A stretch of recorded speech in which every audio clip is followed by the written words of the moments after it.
चला तर विद्यार्थी मित्रांनो, माझ्या यूट्यूब चॅनलवरती तुम्हा सर्वांचे अगदी मनापासून स्वागत करते। विद्यार्थी मित्रांनो, हा जो व्हिडिओ आहे तो अतिशय स्पेशल होणार आहे। 10 फेब्रुवारी 2026 म्हणजे 12वीचा पहिला पेपर आणि तो इंग्लिशचा पेपर असतो। तर बघा विद्यार्थी मित्रांनो, हा व्हिडिओ मी 5 दिवसा अगोदर बनवत आहे। तुम्ही जर 1 दिवसाआधी जरी पाहिला तरी तुम्ही चांगले मार्क्स स्कोर करतील ह्याची मी गॅरंटी घेते। आणि काहींचा अभ्यास हा झाला असेल तर काहींचा अभ्यास थोडासा बाकी असेल आणि काहींचा अजिबातच झाला नसेल तरीही अजिबात काळजी करू नका। अभ्यास झाला असेल तरीही काळजी करू नका, झाला नसेल आणि काही बाकी असेल तरीही काळजी करू नका, कारण हा व्हिडिओ पाहिल्यानंतर तुम्हाला फुल सॅटिस्फॅक्शन मिळणार आहे की नाही आम्हाला कंपल्सरी आपल्या परीक्षेमध्ये बोर्डाच्या एक्झाममध्ये हे चांगले मार्क पडतील। हा जो सॅटिस्फॅक्शन आहे तुम्हाला या व्हिडिओमध्ये नक्कीच भेटणार आहे। विद्यार्थी मित्रांनो, अशी टिप्स तुम्हाला मी या व्हिडिओमध्ये देणार आहे। तर अशा काही टिप्स या ठिकाणी मी तुम्हाला सांगणार आहे विद्यार्थी मित्रांनो, की तुमचा अभ्यास झाला असेल नसेल तरीही तुम्हाला या ठिकाणी चांगले मार्क हे नक्कीच भेटेल। आणि विद्यार्थी मित्रांनो, फक्त एक विनंती आहे की प्लीज माझ्या चॅनलला तुम्ही सबस्क्राईब करून घ्यायचं आहे। आणि हा व्हिडिओ पाहिल्यानंतर जर हा व्हिडिओ तुम्हाला आवडला तर मित्रांना शेअर करा। सगळ्या जे पण तुमचे मित्रमैत्रिणी असतील त्या सगळ्यांना शेअर करायचं आहे विद्यार्थी मित्रांनो, कारण तुमचा एक लाईक एक कॉमेंट हा माझ्यासाठी खूप मोटिवेशनल ठरतो आणि मलाही मोटिवेशन मिळतं की चांगले व्हिडिओज मी तुमच्यासाठी बनवू। आणि तर बघा विद्यार्थी मित्रांनो, आज या ठिकाणी काय काय गोष्टी आपण पाहणार आहोत ते मी तुम्हाला सांगून देते। तर बघा काही टॉप टिप्स आहेत या ठिकाणी। पेपर पॅटर्न या ठिकाणी पूर्णपणे मी तुम्हाला समजावून सांगणार आहे। टाईम मॅनेजमेंट परत एकदा सांगणार आहे। ऑलरेडी त्याच्यावरती आपण व्हिडिओ पाहिलेला आहे, पण तरी टाईम मॅनेजमेंटवरती मी परत एकदा सांगणार आहे। रायटिंग स्किल पूर्णपणे फोकस कशा पद्धतीने करायचा आणि 100% फिक्स क्वेश्चन कोणते आहेत, ठीक आहे, हे आपण या ठिकाणी पाहणार आहोत। ठीक आहे, 100% फिक्स क्वेश्चन असे असणार आहेत ज्याच्यामुळे तुम्हाला चांगले मार्क नक्कीच भेटणार आहेत। नॉवेल सेक्शन पूर्ण सॉल्युशन आपण या ठिकाणी पाहणार आहोत आणि तुम्हाला टिप्ससुद्धा या ठिकाणी मी देणार आहे। ठीक आहे, क्वेश्चन कशा पद्धतीने सॉल्व करायचे, previous year question paper solve करण्याची टिप्ससुद्धा आपण या ठिकाणी पाहणार आहोत। ठीक आहे, तर अशा पद्धतीने काही गोष्टी आहेत त्या आपण पूर्णपणे या व्हिडिओमध्ये आपण पाहणार आहोत। सर्वात पहिले आपण पाहून घेऊया पेपर पॅटर्न। कारण बघा विद्यार्थी मित्रांनो, तुम्हाला कुठे जर जायचं असेल आणि तुम्हाला जर रस्ता माहिती असेल पहिल्यापासून तर तुमचं तिथपर्यंत पोहोचणं हे अतिशय सोपं होऊन जातं। पण एखाद्या वेळेस आपल्याला रस्ता माहीत नसला तर मग काय होतं की आपण इकडे तिकडे भटकतो। त्याच्यामुळे पेपर पॅटर्न माहिती असणं हे खूप गरजेचं आहे। पेपर पॅटर्न ज्यांना माहिती असतो ते विद्यार्थी हे चांगले स्कोर नक्कीच करतात। आणि ज्यांच्याकडे टाईम मॅनेजमेंटची स्किल आहे विद्यार्थी मित्रांनो, तर टाईम मॅनेजमेंटची स्किल जर तुमच्याकडे असेल तर तुम्हाला चांगले मार्क हे नक्कीच भेटणार आहेत। पेपर जेव्हा पूर्ण तुम्ही सॉल्व करता आणि पेपर सुटल्यानंतर जेव्हा तुम्ही हॉलमधून बाहेर निघतील तेव्हा तुम्ही हसत बाहेर निघतील आणि सांगतील की टाईम मॅनेजमेंटमुळे आमचा पेपर हा खूप चांगला गेला। तर विद्यार्थी मित्रांनो, पाहून घेऊया आपण पेपर पॅटर्न। सर्वात प्रथम कशा पद्धतीने पेपर पॅटर्न असणार आहे आणि कोणते फिक्स क्वेश्चन असणार आहेत विद्यार्थी मित्रांनो तेही आपण पाहून घेऊया। म्हणून हा व्हिडिओ पूर्ण बघायचा आहे। हा कितीही मोठा व्हिडिओ असला तरी पूर्ण बघायचा आहे, मध्ये स्किप करू नका आणि 2x स्पीडने सुद्धा पाहू नका। त्याच्यामुळे काय होईल की काही गोष्टी आपण या ठिकाणी मी सांगते आणि त्या तुमच्याकडून मिस होऊ शकतात। तर विद्यार्थी मित्रांनो, पूर्ण व्हिडिओ पाहायचा आहे। तर बघा, आपल्या परीक्षेमध्ये आपल्या इंग्लिशच्या पेपरामध्ये 4 सेक्शन असणार आहेत। ठीक आहे, सेक्शन 1 प्रोज असणार आहे। किती मार्काचा असणार आहे हा प्रोज? 16 मार्काचा असणार आहे। आणि विद्यार्थी मित्रांनो, पूर्ण पेपर आपला 80 मार्काचा असणार आहे आणि तुम्हाला 3 तासामध्ये तो कव्हर करायचा आहे। म्हणजे 80 मार्काचा पेपर 3 तासामध्ये कव्हर करायचा आहे। तर बघा प्रश्न कशा पद्धतीने विचारला जातो। तर सेक्शन 1 मध्ये म्हणजे प्रोजमध्ये काय असणार आहे? रीडिंग फॉर कॉम्प्रिहेन्शन, लँग्वेज स्टडीसुद्धा असणार आहे, समरी आणि माइंड मॅपिंग। हे टोटल क्वेश्चन सगळे मिळून 16 मार्क या ठिकाणी तुम्हाला असणार आहेत। आता क्वेश्चन 1 पाहून घेऊया कशा पद्धतीने असणार आहे। क्वेश्चन 1 असणार आहे, read the abstract and complete the activities. म्हणजे काही तुम्हाला पॅसेज दिले, या ठिकाणी पॅसेज असणार आहे आणि हा जो पॅसेज असणार आहे विद्यार्थी मित्रांनो, हा पॅसेज हा टेक्स्ट बुकमधलाच असणार आहे। म्हणजे आपले जे 8 प्रोज आहेत त्याच्यापैकी एक लेसनमधून एक प्रो आपल्याला या ठिकाणी पॅसेज असणार आहे।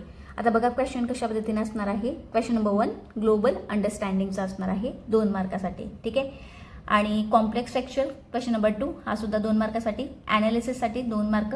पर्सनल रिस्पॉन्स हा स्वमत अभिव्यक्तीचा असतो आणि ह्याच्यामध्ये गॅरंटीड तुम्हाला 2 मार्क भेटणार, म्हणजे भेटणारच। हा प्रश्न अजिबातच सोडायचा नाही विद्यार्थी मित्रांनो। हा स्वमत अभिव्यक्तीचा प्रश्न असतो, म्हणजे स्वतःच्या मनाने उत्तर लिहायचं असते। लँग्वेज स्टडी हा ग्रामर असणार आहे आणि व्हॉकॅब्युलरी सुद्धा। आणि ह्याच्यामध्ये बघा, हा पहिला, दुसरा, तिसरा आणि चौथा जो प्रश्न आहे, म्हणजे हे जे 4 प्रश्न आहेत विद्यार्थी मित्रांनो, हे 4ही प्रश्न त्या ॲब्स्ट्रॅक्ट शी संबंधित असणार आहेत, म्हणजे पॅसेजशी संबंधित हे 4 प्रश्न असणार आहेत. म्हणजे या सगळ्यांचं उत्तर तुम्हाला कुठे भेटणार आहे, त्या पॅसेजमध्ये भेटणार आहे. जो तुम्हाला दिला असेल त्या पॅसेजमध्ये ही उत्तरं तुम्हाला भेटणार आहेत. म्हणजे काय की जेव्हा तुम्ही सेक्शन 1 सोडवता तेव्हा तुम्हाला हा ॲब्स्ट्रॅक्ट नीट रीड करणे हे खूप महत्त्वाचं आहे. हा इम्पॉर्टंट टिप आहे, लक्षात ठेवायचं आहे की पहिले आपण काय करणार की पॅसेज नीट वाचून घेणार. काही विद्यार्थ्यांना पॅसेज वाचण्यामध्येच खूप वेळ निघून जातो आणि सोडवण्यामध्ये तर अति जास्त वेळ निघून जातो आणि अशामुळे काय होतं की आपला जो रायटिंग स्किलचा फोकस असतो तो आपला राहून जातो. तो आपला प्रश्न लिहिला जात नाही, टाईमच पुरत नाही असे विद्यार्थी सांगतात. तर बघा या ठिकाणी जेव्हा आपण पॅसेज नीट वाचतो, रीडिंग करतो, तेव्हा तुम्हाला समजून जायचं आहे की ते 8 जे लेसन्स आपल्याला दिलेले आहेत, 8 जे प्रोज दिलेले आहेत त्याच्यापैकी कोणता प्रोज आहे. आणि जर तुम्हाला प्रत्येक प्रोजची स्टोरी माहिती असेल तर तुम्हाला या ठिकाणी पॅसेजमधली उत्तरंसुद्धा सोडवणे हे सोपं जाणार आहे. म्हणजे काय की स्टडी जेव्हा तुम्ही करायला बसाल तर तुम्हाला सगळे जे प्रोज आहेत त्या सगळ्या प्रोजची स्टोरी ही लक्षात ठेवायची आहे. पुढे जाऊया आपण.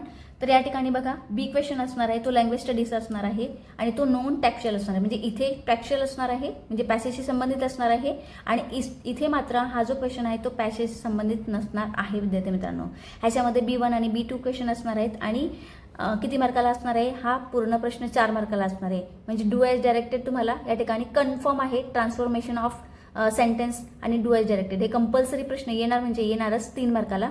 आणि स्पॉट द एरर हा सुद्धा प्रश्न अतिशय एकदम फिक्स आहे, हा सुद्धा कंपल्सरी 1 मार्काला विचारणार, म्हणजे विचारणारच. आता हे सगळे प्रश्न सोडवायचे कसे ते मी मागील व्हिडिओमध्ये जेव्हा 2025ची प्रश्नपत्रिका आपण पूर्ण आन्सरशीट पाहिलेली त्याच्यामध्ये मी सोडवून दाखवलेलं सुद्धा आहे. तर तो जाऊन व्हिडिओ तुम्ही पाहून घ्यायचा आहे, लिंक मी डिस्क्रिप्शन बॉक्समध्ये तुम्हाला देऊन देणार. त्यानंतर क्वेश्चन नंबर 2 अनसीन ॲब्स्ट्रॅक्टचा असतो, म्हणजे हा पॅसेज आपल्याला काही माहिती नसणार आहे. ठीक आहे, ह्या पॅसेजमध्ये सेम क्वेश्चन असणार आहेत विद्यार्थी मित्रांनो. A1, A2, A3, A4, A5 आणि A6 हे जेवढे पण प्रश्न आहेत ते सगळे सेम असणार आहेत. पॅसेज 1चा जो असणार आहे त्याच पद्धतीने, म्हणजे global understanding, complex factual analysis, personal response असे सेम प्रश्न इथे पण असणार आहेत, म्हणजे सेम ॲज क्वेश्चन 1. ठीक आहे, तर हे प्रश्न किती मार्काला असणार आहेत तर विद्यार्थी मित्रांनो 12 मार्काला प्रश्न असणार आहेत. म्हणजे प्रत्येक प्रश्न हा किती मार्काला असणार आहे, प्रत्येक प्रश्न हा किती मार्काला असणार आहे, 2 मार्काला असणार आहेत. म्हणजे अशा पद्धतीने हे 6 प्रश्न झालेत, म्हणजे किती मार्क झालेत, 12 मार्क या ठिकाणी झालेत.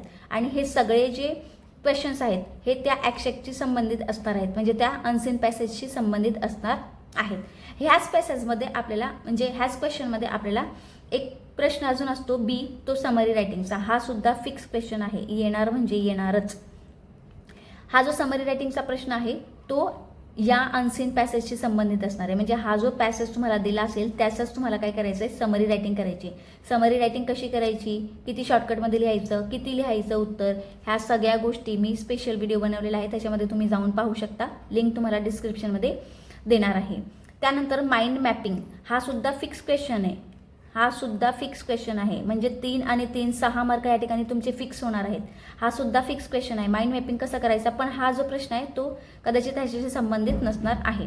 ठीक आहे, तर माइंड मॅपिंग हा सुद्धा फिक्स क्वेश्चन असणार आहे आणि तो किती मार्काचा असणार आहे, 3 मार्काचा असणार आहे. कशा पद्धतीने माइंड मॅपिंग आपण करतो, कोणते डिझाईन्स वापरायचे, कशामुळे जास्त प्रेझेंटेशन वाढेल, ह्या सगळ्या गोष्टी इथे खूप महत्त्वाच्या आहेत. आणि एक गोष्ट विद्यार्थी मित्रांनो की पेपर लिहिताना प्रेझेंटेशन हे अतिशय महत्त्वाचं आहे. म्हणजे जो चेकर असतो, जो तुमचा बोर्डचा पेपर चेक करतो, त्याला प्रेझेंटेशन हे जास्त महत्त्वाचं आणि तुमची हँडरायटिंग ह्या सगळ्या गोष्टी खूप महत्त्वाच्या आहेत. म्हणजे प्रेझेंटेशन आणि हँडरायटिंग ह्या सगळ्या गोष्टी खूप महत्त्वाच्या ठरतात. म्हणून प्रेझेंटेशन आणि हँडरायटिंगवरती सुद्धा तुम्ही फोकस करायचा आहे. ठीक आहे, पुढे जाऊया आपण. सेक्शन 2 हा पोएट्रीचा असणार आहे आणि हा जो पोएट्रीचा सेक्शन आहे तो टोटली किती मार्काचा असणार आहे तर 14 मार्काचा असणार आहे. ठीक आहे, म्हणजे 10 मार्काचा तुम्हाला पोएट्री सेक्शनवरती जो पॅसेज येणार आहे, ॲब्स्ट्रॅक्ट येणार आहे, तो 10 मार्कासाठी असणार आहे आणि बाकीचे 4 मार्क आहेत ते ॲप्रिशिएशनसाठी असणार आहेत. विद्यार्थी मित्रांनो बघा, poetry and appreciation question number 3 कसा असणार आहे, read the abstract and complete the activities given below. ह्याच्यामध्ये कसे प्रश्न विचारतील तर बघा, ग्लोबल अंडरस्टँडिंग असणार आहे, इंटरप्रिटेटिव्ह ॲनालिसिस क्वेश्चन असणार आहे. म्हणजे हे सगळे प्रश्न आपला जो पॅसेज असणार आहे ॲब्स्ट्रॅक्ट त्याच्याशी संबंधित असणार आहे. आपल्या टेक्स्टबुकमध्ये टोटल 8 पोएम आहेत. ह्या 8 ही पोएम जर तुम्ही स्टडी करून गेल्यात, व्यवस्थित जर तुम्ही स्टडी केली, तर या ठिकाणी तुम्हाला हा पॅसेज अतिशय सोपा जाणार आहे सोडवायला. ठीक, 8 ही पोएम तुम्ही या ठिकाणी काय करायचं आहे, व्यवस्थित स्टडी करून समजून जायचं आहे. 8 ही पोएम तुम्हाला समजून जायचं आहे. Global understanding, interpretive analysis, personal response या ठिकाणी असणार आहे. हा प्रश्न तर आपल्याला अजिबात सोडायचा नाही आहे, कारण हा स्वमत अभिव्यक्तीचा असतो. पोएटिक डिव्हाइस असणार आहे आणि क्रिएटिव्हिटी असणार आहे. तर बघा क्रिएटिव्हिटीमध्ये काय असतं ते आपण पाहून घेऊया. पहिले आपण हे 4 प्रश्न आहेत, हे 4ही प्रश्न पोएम बेसवरती असणार आहेत. ठीक आहे, म्हणजे हे सगळ्या प्रश्नांची उत्तरं तुम्हाला कुठे भेटणार आहेत, त्या ॲक्स्ट्रॅक्टमध्ये भेटणार आहेत. ठीक आहे, म्हणजे तिथून तुम्हाला शोधून काय करायचं आहे, फाइंड करून उत्तर लिहायचं आहे. ठीक आहे, 2, 2, 4, 2, 6 आणि 2, 8 मार्क ह्याला भेटतील. त्याच्यानंतर क्रिएटिव्हिटीमध्ये काय असणार आहे, तर तुम्हाला एक या ठिकाणी कंपोज करायची आहे.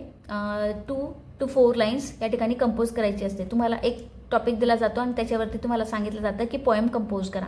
ठीक आहे, मागील व्हिडिओमध्ये मी एक फ्रीडमवरती पोएम कंपोज करून तुम्हाला या ठिकाणी दाखवलेली होती, ते जाऊन तुम्ही पाहून घ्यायचं आहे. ठीक आहे, जेव्हा आपण 2025ची प्रश्नपत्रिका सोडवलेली त्याच्यामध्ये कसं कंपोज करायचं ते मी आन्सरसहित तुम्हाला या ठिकाणी दाखवलेलं आहे. ते 2 मार्क. अशा पद्धतीने हे 8 मार्क तुम्हाला भेटतील. क्वेश्चन नंबर बी हा ॲप्रिशिएशनचा असणार आहे. ॲप्रिशिएशनमध्ये फिक्स क्वेश्चन आहे बघा, हा सुद्धा फिक्स क्वेश्चन आहे. ठीक आहे, कंपल्सरी 4 मार्क तुम्हाला या ठिकाणी भेटतीलच. आता तुम्ही सांगतील मॅम कसं काय 4 मार्क आम्हाला या ठिकाणी फिक्स कसे आहेत, ते कसे भेटतील. तर बघा 8 पोएम आहेत, 8ही पोएमचे तुम्ही ॲप्रिशिएशन स्टडी करून गेलात व्यवस्थित. ठीक आहे, पाठच करून गेलं तुम्ही, तर 8ही पोएमचे ॲप्रिशिएशन जर तुम्ही पाठ करून गेले, एक ॲप्रिशिएशन त्या ठिकाणी येणार आहे, तर तो 4 मार्क या ठिकाणी तुम्हाला कंपल्सरी भेटणार, म्हणजे भेटणारच. आता 8ही पोएमचे ॲप्रिशिएशन हे माझ्या व्हॉट्सअप चॅनलवरती आहेत. ठीक आहे, मी दिलेलं आहे त्या ठिकाणी, तर तुम्हाला चॅनलची लिंक तुम्हाला डिस्क्रिप्शनमध्ये देईन मी. 8ही पोएमचे ॲप्रिशिएशन मी शॉर्टकटमध्ये ॲप्रिशिएशन दिलेलं आहे. ठीक आहे, तर तोही तुम्ही त्या ठिकाणी पाठ करू शकता. ज्या विद्यार्थ्यांना मी मुद्दामूनच शॉर्टकटमध्ये दिलेलं आहे, कारण काही विद्यार्थ्यांना जास्तीत जास्त इंग्लिश पाठ करता येत नाही, तर मी त्यांना शॉर्टकटमध्ये ॲप्रिशिएशन दिलेलं आहे, तेही जाऊन तुम्ही पाठ करू शकता. 4 नाही तर कमीत कमी तुम्हाला त्या ठिकाणी 3 किंवा 2 मार्क तरी कमीत कमी पडणार, म्हणजे पडणारच याची गॅरंटी आहे. पुढचा जो सेक्शन असतो तो सेक्शन 3 आहे. सेक्शन 3मध्ये काय असणार आहे, तर सेक्शन 3मध्ये सर्वांनाच माहिती आहे काय असणार आहे, रायटिंग स्किल. आणि हा अतिशय महत्त्वाचा सेक्शन आहे, हा अतिशय महत्त्वाचा सेक्शन आहे विद्यार्थी मित्रांनो. हा सेक्शन अजिबात सोडायचा नाही, अजिबात म्हणजे अजिबातच सोडायचा नाही. ठीक आहे, question number 4 complete activities as per the instruction given below. ह्याच्यामध्ये 16 मार्कासाठी हा प्रश्न येणार आहे, हा सेक्शन असणार आहे. प्रत्येक प्रश्न हा 4 मार्कासाठी असणार आहे. ह्याच्यामध्ये क्वेश्चन नंबर ए असणार आहे, बी असणार आहे, सी आणि डी हे फिक्स असणार आहेत क्वेश्चन. म्हणजे 16 मार्क तुमचे या ठिकाणी कसे असणार आहेत, हे 16 मार्क तुमचे काय झालेत, फिक्स झालेत विद्यार्थी मित्रांनो. बघा एमध्ये 3 प्रश्न असणार आहेत, त्याच्यापैकी एकच आपल्याला सोडवायचा आहे. विद्यार्थी कधी कधी कन्फ्यूज होऊन जातात आणि एकाच क्वेश्चनमधून 2-2 सोडवतात, तर तसं करायचं नाही आहे, आपला वेळ वाया जाईल. बघा पहिला जो आहे ए, ड्राफ्टिंग व्हर्च्युअल मॅसेज असणार आहे. त्याच्यानंतर स्टेटमेंट ऑफ पर्पज, त्यालाच प्रश्न ऑर असणार आहे. ठीक आहे, म्हणजेच आपल्याला ऑप्शन दिला जाणार आहे. आणि ग्रुप डिस्कशन, त्यालाच ऑप्शन दिला जाणार आहे. ह्या तिघांपैकी आपल्याला एकच प्रश्न सोडवायचा आहे आणि मी तुम्हाला रिकमेंड करेन व्हर्च्युअल मॅसेज. ठीक आहे, व्हर्च्युअल मॅसेज हा कसा सोडवायचा ह्याचाही व्हिडिओ मी पूर्णपणे व्यवस्थित मराठीमध्ये एक्सप्लेनेशन करून एक्झाम्पलसहित समजवलेला आहे विद्यार्थी मित्रांनो. तेही तुम्ही जाऊन जर तुम्ही चेक केलात, व्हिडिओ पाहिला, तर तुम्हाला या ठिकाणी 4 मार्क मी गॅरंटीड सांगते की तुम्हाला 4 मार्क या ठिकाणी नक्कीच भेटणार, म्हणजे भेटणारच. त्यानंतर क्वेश्चन नंबर बी असणार आहे तो ईमेल, रिपोर्ट आणि इंटरव्ह्यू असणार आहे. म्हणजे ईमेल रायटिंग करायचं आहे किंवा रिपोर्ट रायटिंग किंवा इंटरव्ह्यू क्वेश्चन. हे तिन्ही प्रश्न अतिशय सोपे आहेत, पण इंटरव्ह्यू केलं तर त्या ठिकाणी अतिशय सोपं या ठिकाणी जाणार आहे. इंटरव्ह्यू क्वेश्चन कसा करायचा त्याचाही व्हिडिओ आहे, तेही जाऊन तुम्ही पाहून घ्यायचं आहे. लिंक डिस्क्रिप्शन बॉक्समध्ये मी देईन. त्याच्यानंतर सीमध्ये स्पीच कंपॅरिंग आणि एक्सपेन्शन ऑफ आयडिया असणार आहे या ठिकाणी. तर स्पीच रायटिंग तुम्ही करू शकता किंवा एक्सपेन्शन ऑफ आयडियासुद्धा या ठिकाणी तुम्ही करू शकता. एक्सपेन्शन ऑफ आयडिया कशा पद्धतीने करायचं आहे तेही फुल व्हिडिओ मी टाकलेला आहे चॅनलवरती, तोही जाऊन तुम्ही चेक करून घ्यायचा आहे. क्वेश्चन नंबर डी असणार आहे रिव्ह्यू, ब्लॉग आणि अपीलचा. ठीक आहे, अपील रायटिंगमध्ये थोडंसं डिझाईन्स वगैरे खूप जास्त काढायचे असतात, त्याच्यामुळे थोडासा काय होतो त्या ठिकाणी वेळ आपला जास्त जातो.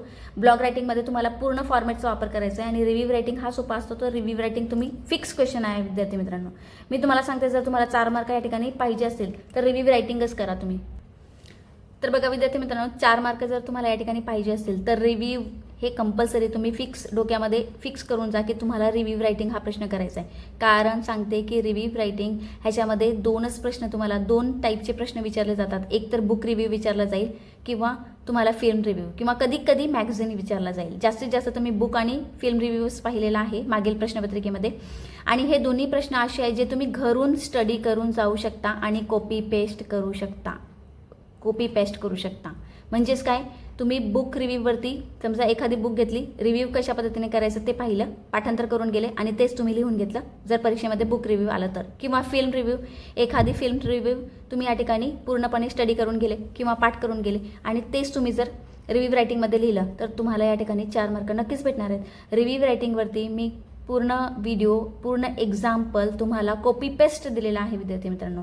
जाऊन तुम्ही डिस्क्रिप्शनमध्ये चेक करून घ्यायचं आहे आणि स्क्रीनशॉट काढून घ्यायचं आहे आणि तेच तुम्ही काय करणार आहात, कॉपी पेस्ट करणार आहात एक्झाममध्ये. म्हणजे 4 मार्क हे गॅरंटीड तुम्हाला या ठिकाणी कंपल्सरी भेटणार, म्हणजे भेटणारच. ठीक आहे, इथेच तुम्ही काय व्हाल, पास व्हाल. तर बघा, सेक्शन 4 जो असतो तो नॉवेलचा असतो आणि 16 मार्क्सचा असतो आणि सगळ्यात विद्यार्थ्यांना कठीण वाटणारा हाच आहे सेक्शन 4. का कठीण वाटतो? कारण पॅसेज दिलेला नसतो. ठीक आहे, फॉर्मॅट आपल्याला माहीत नसते. तर नॉवेलचा जो प्रश्न असतो तो कठीण जातो. पण तरी या ठिकाणी मी तुम्हाला एक छोटीशी टिप देते जेणेकरून तुम्हाला हा सेक्शनसुद्धा काय होईल, सोपं जाईल. तर बघा, सेक्शन 4मध्ये 4 आपले नॉवेल आहेत, सगळ्यांना माहिती आहे. पहिला नॉवेल हिस्ट्री ऑफ नॉवेल असणार आहे, त्याच्यावरतीच पहिला प्रश्न असणार आहे. क्वेश्चन नंबर 5 कसा असतो, complete the activities given below. पहिला जो प्रश्न असणार आहे तो हिस्ट्री ऑफ नॉवेलवरती असणार आहे 4 मार्कासाठी. 2 मार्कासाठी या ठिकाणी 2 प्रश्न विचारतील म्हणजे 4 मार्क होतील. हिस्ट्री ऑफ नॉवेलमध्ये तुमच्या ब्रेन स्टॉर्मिंगचे जेवढे पण क्वेश्चन आहेत विद्यार्थी मित्रांनो, टेक्स्ट बुकमध्ये हिस्ट्री ऑफ नॉवेलच्या मागे ब्रेन स्टॉर्मिंगचे जेवढे पण क्वेश्चन आहेत ते कंपल्सरी सोडवून ठेवा, पाठ करून ठेवा वाटल्यास तर. कारण ह्याच्यामध्ये असेच प्रश्न विचारतील, MCQs टाईप. मोठे प्रश्न विचारले जाणार नाही, MCQs टाईपच विचारतील. ऑड मॅन एलिमेंट आहे, ट्रू अँड फॉल्स आहे, फिल इन द ब्लँक्स आहेत, कंप्लीट द सेंटेन्स आहेत. हे प्रश्न MCQs टाईपच येणार आहेत. म्हणजे हिस्ट्री ऑफ नॉवेलचे 4 मार्क तुमचे फिक्स, म्हणजे फिक्स. ब्रेन स्टॉर्मिंगचे जेवढे पण क्वेश्चन आहेत ते करून ठेवायचे आहेत. त्यानंतर दुसरा जो प्रश्न असणार आहे तो टू सर विथ लवचा असणार आहे. 4 मार्क म्हणजे 2-2 मार्काला 2 प्रश्न असणार आहे आणि हे मोठे प्रश्न विचारतील. म्हणजे टू सर विथ लवमध्ये जे कॅरेक्टर्स आहेत त्यांच्यावरती विचारू शकतात किंवा ग्रीन स्लाइड स्कूल होती त्याच्याबद्दल विचारू शकतात, त्यांचा कार्यक्रम कसा होता तेही विचारू शकतात. अशा पद्धतीने ह्या सगळ्या नॉवेलचे व्हिडिओज मी स्पेशली बनवलेले आहेत, पूर्ण एक्सप्लेनेशन सहित बनवलेले आहेत. प्रश्न कसे येतील तेही बनवलेले आहे व्हिडिओ. जाऊन तुम्ही डिस्क्रिप्शनमध्ये लिंक दिलेली असेल, चेक करून घ्यायचं आहे विद्यार्थी मित्रांनो. Around the world in 80 days हा आपला तिसरा नॉवेल आहे, त्याच्यावरती प्रश्न असणार आहेत. आणि द साइन ऑफ 4 हा सुद्धा आपला शेरलॉक होम्सचा जो आहे, मेरी मोशनचा, तर हा नॉवेलसुद्धा या ठिकाणी 4 मार्काला विचारला जाणार आहे. तर हे सेक्शन 4 जर तुम्ही काय करायचं आहे, या सगळ्या नॉवेलची थीम पाठ करून जा विद्यार्थी मित्रांनो. काय करणार तुम्ही, थीम तुम्हाला माहिती असेल ना, म्हणजे उत्तर कोणताही कशा पद्धतीने तुम्हाला प्रश्न विचारला ना तरी तुम्हाला थीम माहिती असेल तर तुम्हाला उत्तर लिहिता येणार आहे. तर बघा विद्यार्थी मित्रांनो, ह्या काही टॉप टिप्स आहेत. पेपर पॅटर्न आपण समजून घेतलेला आहे, तुम्हाला पेपर पॅटर्न पूर्ण समजून गेलेला असेल. ठीक आहे, टाईम मॅनेजमेंटसाठी मी एक स्पेशल व्हिडिओ बनवलेला आहे. कोणत्या सेक्शनला किती टाईम द्यायचा, किती वेळ द्यायचा, ह्याच्यावरती मी पूर्णपणे एक व्हिडिओ बनवलेला आहे, तोही जाऊन तुम्ही चेक करून घ्यायचा आहे. आणि बघा, टाईम मॅनेजमेंटमध्ये एक गोष्ट अजून तुम्हाला सांगते विद्यार्थी मित्रांनो, अतिशय एक सोपी ट्रिक सांगते तुम्हाला, की जेव्हा आपण पेपर लिहायला सुरुवात करतो तेव्हा सेक्शन 1 पासून सुरुवात करायची नाही.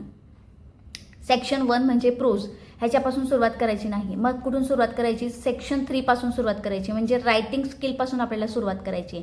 असं का, तर बघा काही विद्यार्थी घाबरतात की नाही रायटिंग स्किलपासून सुरुवात केली तर आपला पेपर चेक होणार नाही, आपल्याला कमी मार्क भेटतील. तसं काहीच विद्यार्थी मित्रांनो होणार नाही. तुमचा पेपर रायटिंग स्किलपासून तुम्ही सुरुवात करू शकता. ह्याचं कारण असं की ते सगळे फिक्स क्वेश्चन असणार आहेत विद्यार्थी मित्रांनो. आणि दुसरी गोष्ट ही की त्याच्यामध्ये थोडासा वेळ आपल्याला जास्त लागतो आणि रायटिंग स्किल करताना 40 मिनटं इनफ आहेत. म्हणजे रायटिंग स्किलचा जो सेक्शन आहे तो 40 मिनटामध्ये तुम्हाला कंप्लीट करायचा आहे. ठीक आहे, जास्तीत जास्त 40 मिनटामध्ये, कमीत कमी तुम्ही 30 किंवा 35 मिनिट्समध्ये तो कंप्लीट करायचं आहे, पण जास्तीत जास्त 40 मिनटामध्ये. पहिला पेपर असतो ना, आपल्याला समजत नाही वेळ, आणि त्याच्यामुळे 40 मिनटामध्ये रायटिंग स्किलचा जो प्रश्न आहे तो पहिलाच प्रश्न तुम्हाला या ठिकाणी घ्यायचा आहे, पहिला सेक्शन सोडवायला घ्यायचा आहे. म्हणजे सेक्शन 1 सोडून तुम्हाला सेक्शन 3 हा पहिला घ्यायचा आहे सोडवायला. ह्याच्यामुळे काय होतो की तुमचा जो मोठा प्रश्न आहे तो या ठिकाणी कंप्लीट होतो. त्याच्यानंतर तुमचे जे पॅराग्राफ्स आहेत तो प्रश्न फक्त राहून जातो आणि नॉवेलचा प्रश्न राहून जातो. ठीक आहे. तर हे 16 मार्क या ठिकाणी तुमचे फिक्स होतात विद्यार्थी मित्रांनो. कधी कधी विद्यार्थी काय करतात की पहिला सेक्शन प्रोज आहे तसंच तो सोडवायला घेतात आणि पॅसेज वाचण्यामध्ये खूप वेळ जातो आणि घाबरून जातात, वेळ निघून गेलेला आहे, आता काय करणार, आणि ते एकदम डिप्रेशनमध्ये येऊन जातात. अरे माझा इतका वेळ निघून गेला, आता काय होईल, मला हे लिहिता येणार नाही, ते लिहिता येणार नाही, असं करता करता त्यांचा पूर्ण वेळच निघून जातो आणि पेपर मात्र कव्हर करता येत नाही. तर ही चूक अजिबात करू नका. काय करायचं आहे, सेक्शन 3 पासून आपल्याला सुरुवात करायची आहे. काहीच होणार नाही, तुमचे मार्क कटसुद्धा होणार नाहीत. सेक्शन 3 पासून सुरुवात करायची आहे आणि या ठिकाणी तुम्हाला प्रॉपरली टाईम मॅनेज करायचा आहे आणि 16 मार्क या ठिकाणी तुम्हाला नक्कीच या ठिकाणी भेटणार आहेत. आणि एक गोष्ट विद्यार्थी मित्रांनो या ठिकाणी लक्षात ठेवायची की जेव्हा तुम्ही रायटिंग स्किलचा प्रश्न सोडवाल किंवा कोणताही प्रश्न सोडवाल तर या ठिकाणी प्रश्न क्रमांक हा तोच टाकायचा जो प्रश्नपत्रिकेमध्ये आहे. प्रश्न क्रमांक विद्यार्थी मित्रांनो चुकवायचा नाही आहे. प्रश्न क्रमांक जर चुकवला तर मात्र तुमचे मार्क या ठिकाणी कट होऊ शकतात. म्हणजे प्रश्न क्रमांक हा आहे तसाच प्रश्नपत्रिकेमध्ये जसा असेल क्वेश्चन पेपरमध्ये त्याच पद्धतीने या ठिकाणी तुम्हाला लिहायचा असतो आन्सर शीटमध्ये. त्यानंतर नॉवेल सेक्शन सॉल्युशन कसं पाहायचं तर बघा, या ठिकाणी क्वेश्चन सॉल्व करायचे. तुमच्या ब्रेनस्टॉर्मिंगचे जेवढे पण क्वेश्चन आहेत, तुमच्या जे आपले नॉवेल्स आहेत त्या नॉवेलच्या मागे क्वेश्चन्स आहेत ते सगळे क्वेश्चन तुम्ही काय करा विद्यार्थी मित्रांनो, अजूनही तुमच्याकडे वेळ आहे, काय करायचं आहे की क्वेश्चन सगळे सॉल्व करायचे आहेत. सॉल्व केल्यावर काय होईल, कशा पद्धतीने प्रश्न विचारले जातात हे तुम्हाला समजेल आणि उत्तर लिहिणे हे तुम्हाला सोपं जाणार आहे किंवा थीमच तुम्ही काय करायची आहे, पाठ करून घ्यायची आहे. मागील व्हिडिओमध्ये जेव्हा 2025ची प्रश्नपत्रिका आपण सोडवत होतो त्याच्यामध्ये नॉवेलचे सेक्शन कशा पद्धतीने प्रश्न विचारलेला आहे आणि उत्तर कसं लिहायचं तेही मी तुम्हाला सांगितलेलं होतं. तर तेही तुम्ही जाऊन पाहून घ्यायचं आणि स्क्रीनशॉटसुद्धा त्या ठिकाणी जाऊन तुम्ही काढून घ्यायचं आहे जेणेकरून उत्तर कसं लिहायचं हे तुम्हाला माहिती पडणार आहे. तर तेही आपला जो प्रॉब्लेम आहे तो या ठिकाणी सॉल्व्ह होतो. आणि बघा, जेवढे पण तुम्हाला शक्य होते तेवढे सगळे प्रिव्हियस इयरचे क्वेश्चन पेपर काय करायचं आहे तुम्हाला सॉल्व्ह करायचे आहेत. म्हणजे 2022 पासून ते 2025 पर्यंत जेवढे पण तुमच्याकडे अवेलेबल असतील क्वेश्चन पेपर्स ते सगळे क्वेश्चन पेपर्स ॲटलिस्ट तुम्ही क्वेश्चन कसे आहेत ते तरी पाहून घ्यायचं आहे आणि क्वेश्चन सॉल्व्ह करण्याचा प्रयत्न करायचा आहे. दिवस खूप कमी राहिलेले आहेत विद्यार्थी मित्रांनो. अशा पद्धतीने ट्रिक वापरा आणि अभ्यास करा, चांगली स्टडी करा, चांगला अभ्यास करा आणि काही अडचण नसेल तर मला कॉमेंट बॉक्समध्ये नक्कीच कळवा. मी तुम्हाला पूर्णपणे हेल्प करण्याचा या ठिकाणी प्रयत्न करणार आहे. तर आशा करते विद्यार्थी मित्रांनो की हा व्हिडिओ तुम्हाला आवडला असेल तर लाईक, शेअर आणि सबस्क्राईब करायला मात्र विसरू नका. विद्यार्थी मित्रांनो, तुम्ही व्हिडिओ पाहता पण व्हिडिओ पाहण्याच्या धुंदीमध्ये आपण सबस्क्राईब करायला विसरून जातो विद्यार्थी मित्रांनो. पण तुमचा एक सबस्क्राईब, एक लाईक आणि एक शेअर माझ्यासाठी खूप इम्पॉर्टंट आहे आणि आम्हाला खूप मोटिवेशन देतो. तर प्लीज लाईक, शेअर आणि सबस्क्राईब मात्र नक्कीच करायचं आहे. आणि तुम्ही जे चांगले चांगले कॉमेंट करतात त्याबद्दल खूप खूप खूप खूप धन्यवाद तुमचे. असेच महत्त्वपूर्ण व्हिडिओ मी तुमच्यासाठी घेऊन येत राहीन.